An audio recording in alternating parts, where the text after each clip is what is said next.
এসেছি আমাদের শহীদ ভাইদের মাগফিরাত কামনার জন্য এবং এই জুলাই বিপ্লবে যারা আহত তাদের আমরা তাতে যাতে ভালো হয়ে যায়। এখানে আমরা সবাই কোরআন খতম দিছি আর এখানে দোয়া মাহফিল হবে। দোয়াতে আমরা সবাই চাই যে যারা আহত হয়েছে তারা যাতে সুস্থ হয়ে যায়। আসসালামু আলাইকুম ওয়া রাহমাতুল্লাহি ওয়া বারাকাতুহু। আমি আফতার স্কুল মাকতাবে পড়ি। আমরা সহপাঠীরা মিলে কোরআন খতম দিচ্ছি। আমার অনেক ভালো লাগছে। আমি এইখানে কোরআন তেলাওয়াত করতে এসেছি। আমার এইখানে অনেক ভালো লাগছে। জুলাই গণ অভ্যুত্থানে যারা শাহাদাত বরণ করেছেন তাদের মাগফিরাত কামনায় আমরা স্কুল শিক্ষার্থীদের গণ কোরআন খতমের আয়োজন করেছি। এই গণ কোরআন খতম আয়োজন করতে পেরে আমাদের কাছে অত্যন্ত আনন্দদায়ক একটা বিষয় মনে হচ্ছে যে আমাদের জন্য যারা রক্ত দিয়েছেন, আমাদের জন্য যারা জান দিয়েছেন, এদেশের জন্য যারা আত্মত্যাগ দিয়েছেন, তাদের রুহের মাগফিরাতের জন্য আমরা তাদের রুহের ইসালে সওয়াবের জন্য, জান্নাতে তাদের দারাজাত বুলন্দির জন্য আমরা একটু কিছু করতে পেরেছি। যারা এই জুলাই গণ অভ্যুত্থানে শাহাদাত বরণ করেছেন তাদের কাছে আমরা ঋণী, গোটা সমাজ ঋণী, গোটা দেশ এবং জাতি ঋণী। তাদের এই ঋণ আমরা কখনো পরিশোধ করতে পারবো না।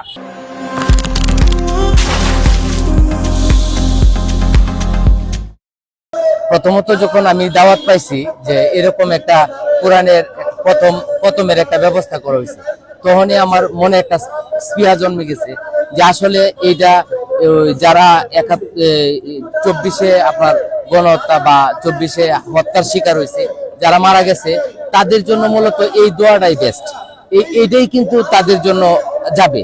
আমরা যত বড় মিছিল মিটিং করি ওইটা কিন্তু তারা পাবে না। যারা মারা গেছে, যারা শহীদ হয়েছে, তাদের জন্য এই যে আজকে যারা এই আফটার স্কুল মক্তব ওইটার উদ্যোগে যে আজকে দোয়ার ব্যবস্থাটা করা হয়েছে, এটা কিন্তু আসলে সবার জন্য আমরা এই যে কোরআন খতম হয়েছে এবং এতে করে আমরা যে দোয়া করব, সেই দোয়াটা কিন্তু সবার কাছে পৌঁছে যাবে। আমি একজন গার্জিয়ান হিসাবে এই যে একটা অনুষ্ঠান, ব্যতিক্রমী একটা অনুষ্ঠান, এটা শুধু স্কুলগামী শিক্ষার্থীরা এখানে উপস্থিত হয়েছে।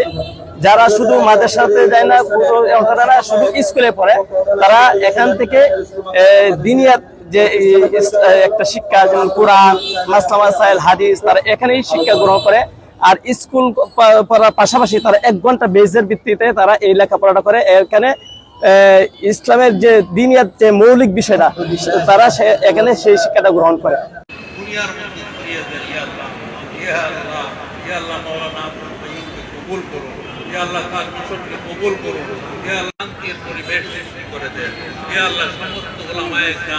একত্রিত ভাবে হয়ে কাজ করার